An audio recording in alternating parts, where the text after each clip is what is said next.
ہم جب نماز پڑھتے ہیں تو ہر نماز میں سورہ فاتحہ پڑھتے ہیں.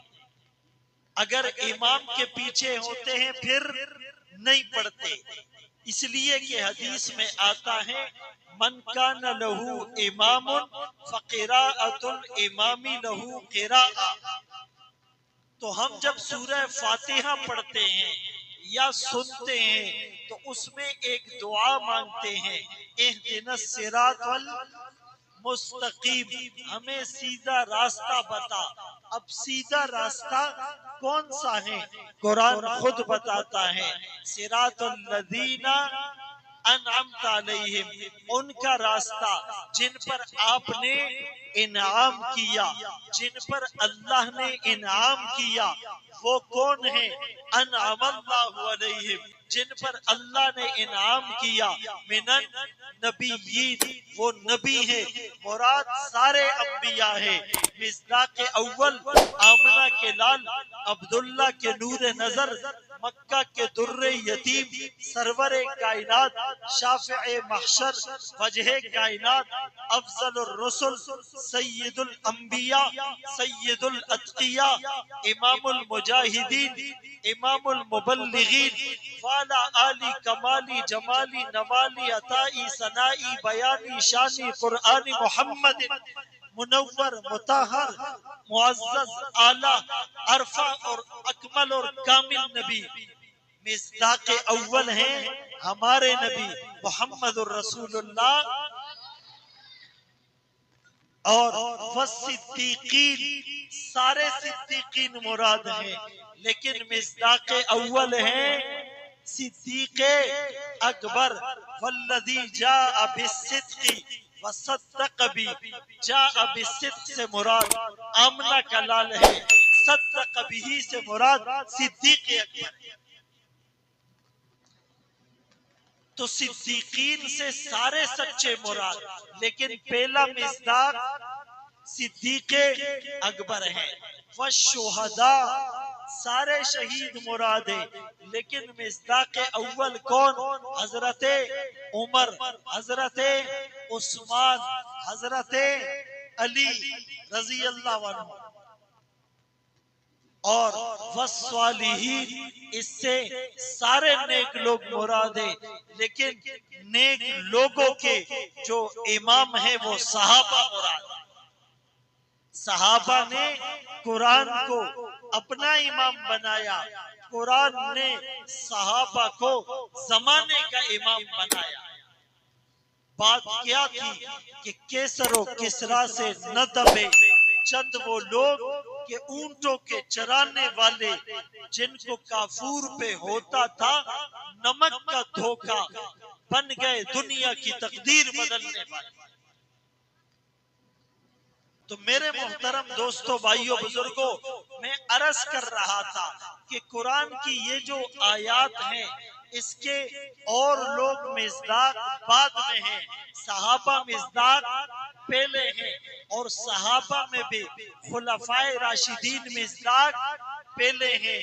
یہ جو لوگ کہتے ہیں حدیث ثقلین کو پیش کر کے کہ آقا نے فرمایا ہرگز تم گمراہ نہیں ہوگے جب تک دو چیزوں کو تھامے رکھو گے، کتاب اللہ، ایک اللہ کی کتاب، وعطرتی اہل البیت، اور دوسرا میرا خاندان اہل بیت. یہ حدیث ہے، ہم اس کو مانتے ہیں. اہل بیت ہماری آنکھوں کا سرما ہے، اہل بیت اس آنکھ کا سرما ہے، صحابہ اس آنکھ کا سرما ہے. ہم مانتے ہیں، لیکن ان لوگوں کی نیت ٹھیک نہیں. کلمت حق ارید بہا الباطل، بات تو صحیح ہے لیکن ان کی نیتیں ٹھیک نہیں ہے. ان کی نیت یہ ہے کہ یا تو کتاب اللہ کا ذکر ہے اور عطرتی اہل البیت کا ذکر ہے، صحابہ کا ذکر نہیں ہے.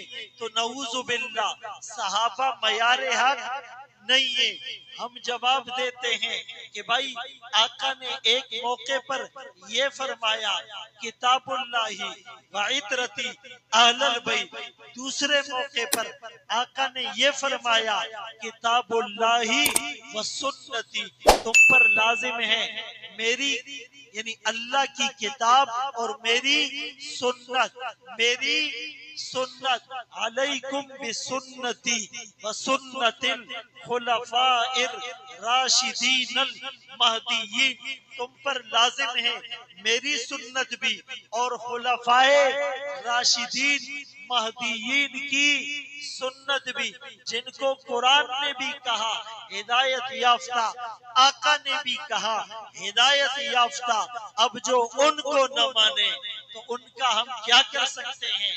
تو یہ بھی تو یاد رکھو۔ پھر اہل بیت میں آپ کے گھر والے، آپ کی ازواج شامل ہیں، آپ کی بیٹیاں شامل ہیں۔